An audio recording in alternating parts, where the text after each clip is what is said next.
New on 12, anxiety is not just a problem for adults. Kids, too, deal with stress and anxiety that's affecting their relationship with their education. Joining us now is Dr. Dave Jacoby. He has his doctorate in psychology, and he's with Rogers Behavioral Health. Dr. Jacoby, thanks for your time this afternoon. And I want to start by saying that between a quarter and a third of kids experience what's known as school refusal. Can you explain what that is?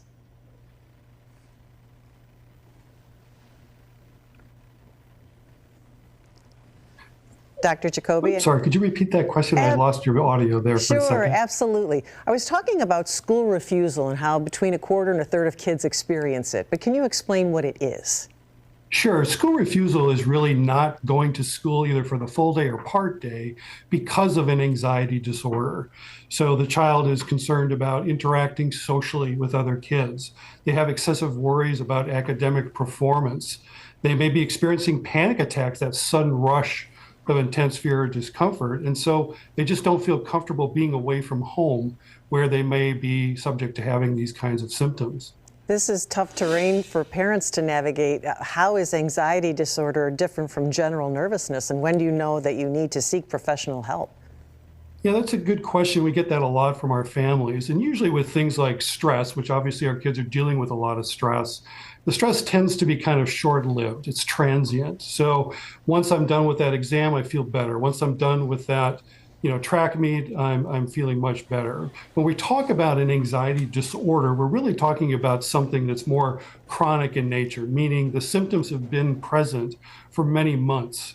Also, there's a sense that the child recognizes that there's something is wrong here. They're experiencing anxiety and distress that's really overwhelming for them in a way that it wasn't previously.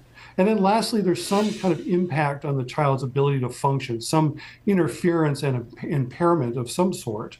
And oftentimes with anxiety disorders, that takes the form of avoidance. I stay away from the things that provoke my anxiety: school, social interactions, other kinds of academic things that I need to do are just too much for me to handle, so I avoid them. Are they generally forthcoming with their parents about these reasons, or is this something that a parent really has to observe to know to intercede? Oftentimes you'll notice, and parents will notice this, that there's a change in their child's behavior.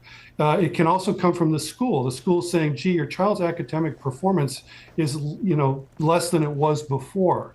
You may see that the child is isolating more than they had as well in the last few weeks or months as they're trying to struggle and dealing with their anxiety. It's a very sort of common way to deal with things like depression and anxiety is to isolate and withdraw because we're just really overwhelmed. So parents oftentimes will notice those symptoms, and sometimes if it's an adolescent, they will approach the parent and say something isn't right here.